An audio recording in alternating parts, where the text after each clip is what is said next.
Hey guys, what's going on? It is me, Kyle23, back with another video, and today I'll be giving you guys a different type of video.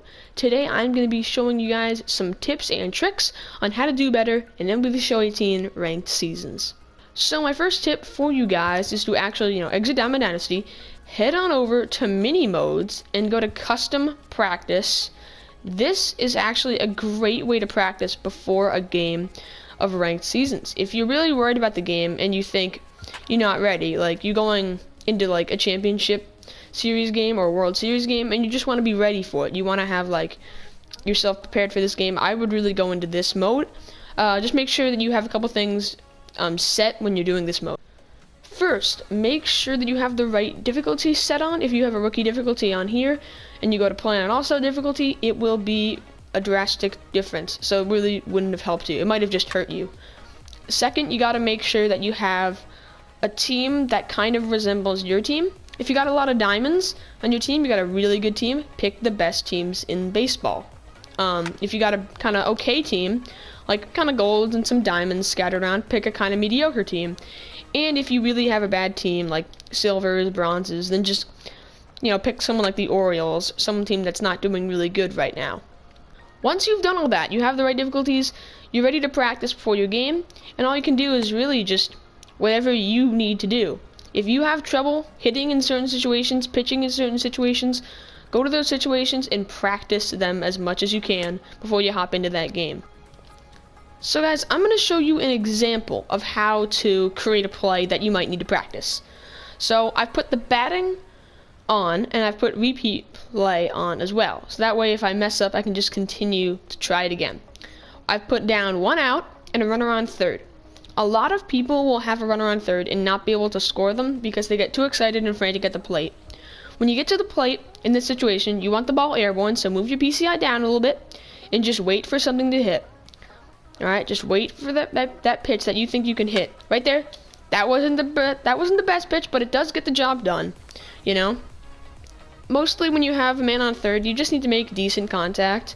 That's really all. But you're really looking for that ball to be airborne, not on the ground, because on the ground you could be in trouble. Right there, that's what you want. That's actually gone.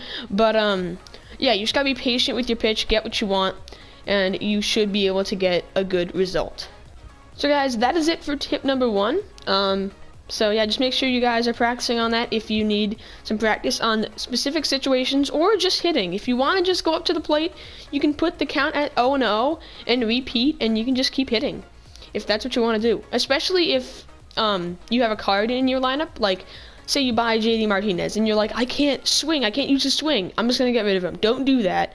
Go into custom practice, play as JD Martinez, get used to the swing, just keep batting with it until you get that down, because you can get people's swings down. You just have to use them a lot, and you'll get very familiar with them, because the more you use a card, trust me, the more you're usually going to like the card if you do well with it.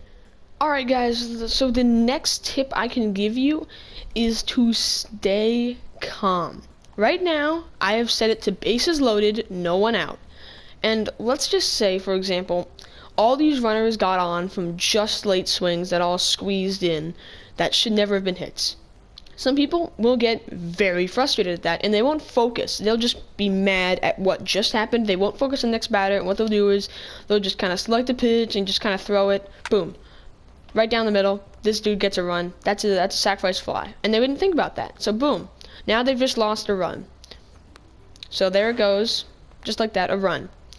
And what happens is, the more that you get upset, I'm telling you this, the more you will play bad. I don't really care, like, how good you are at the game, how great your team is. Like, you won't do good if you're mad.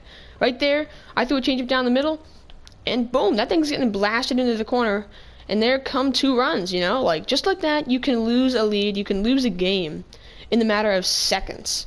You can be concentrating an entire game, 50 minutes of just pure concentration. You're playing your best, you're spotting corners, and then for 1 minute, you're upset, you're angry, and boom, 3 runs come in, and you lose by that score. And like, that's it. Sometimes that's just it. You got to stay focused the whole game, and you'll really just perform better. You'll see better results. If something happens to you that really upsets you, I'm telling you this, guys. Just press pause, breathe for like 30 seconds. You're gonna live, and just move on with the game, because guess what? If you do that, you'll probably be more happy with yourself, as you'll probably get the reward that you want. Maybe you win the game, who knows? So yeah, guys, that about does it for tip number 2. I'm going to consider this probably the most important tip. Please keep your calm, be smart, and win those ball games. Alright guys, the next tip that I can give you is to know specific baseball situations and what to do. Right now there's a runner on second and third, 2 down, 1-0 count. Now, let's say that who's batting right now is the 8-hole hitter, and behind him is the pitcher. Obviously, in custom practice, the pitcher doesn't bat, so I can't really set that. But let's say this guy right here, alright, he is the batter, and you're like, oh, I don't want to pitch to him. If the pitcher is behind him, you can just do this, intentionally walk. There is a place to put him. That is the smartest decision right there. You put him on. Now, this is obviously Manuel Margot, but let's say this is the pitcher. The pitcher will usually get out, and then you're usually out of the inning. But if you didn't know that, you didn't know that specific fact of baseball, you didn't really know you could intentionally walk people, you might have pitched to the 8-hole hitter, he might have gotten a grand slam. Or sorry, a 3-run home run at that situation. He might have done really well, and you might have, lost out on some runs that you could have saved if you had just known baseball. So just really know what to do in specific situations.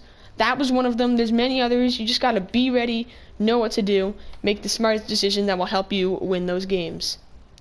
Alright guys, so the next tip I have for you is not the most important tip. It's probably the least important one on this list, but you need to have a decent team. There's going to be guys with immortals out there, and you need to have a team that can at least put up a good fight and beat them if you're playing really well. I'd say you want to have a combination of golds and diamonds, or all diamonds, like live series if you can afford that. You at least want to have all golds, because at least the golds can really put up a fight. The golds can do that. I don't really know if you can really do that with the silvers, bronzes, and commons. I don't really think you're going to be able to do it. But I think you need to stick to at least all golds and diamonds if you really want to make these divisions. And if you say you can't get all golds, you're not even close to trying, because there is all of these easy to do positional programs. These are so easy. There's a gold at every position. There's even a diamond at some positions. Now, you might not like the diamond, but that's fine. Starting pitchers, there's 3 of them. You can almost get your rotation filled. I have all of them in my rotation, all 3 of them. Sanchez, Shields, Latos. What are their ERAs? Sanchez 1.32, Shields 3.07, Latos 5.18. Not as good, but maybe you'll do better with them.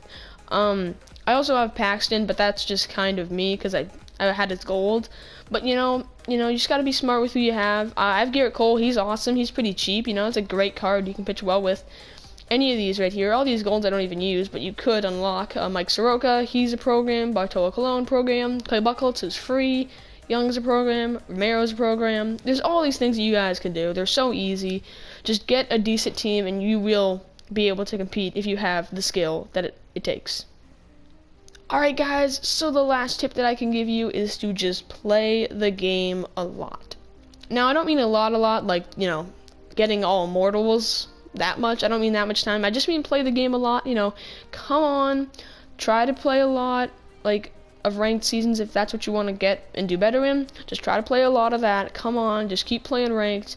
I have well over 100 games in my belt this year. You just gotta play a lot. You'll get more experience. You'll just get used to it. You'll know what you need to do, and you'll be able to start executing and getting done what you want to get done. Most people want to get the championship series to get that diamond. Some people with more skill want that World Series as well. Most people just want World Series because it's the highest one. But I'm telling you, once you make it the championship series, you're looking really good. That's a diamond. You can help out your team as well. And even if you get division series, wild card, pennant race, you're getting the gold.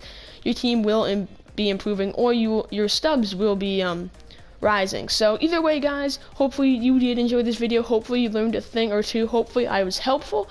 And yeah, guys, thank you so much for watching this video. I appreciate you. Bye.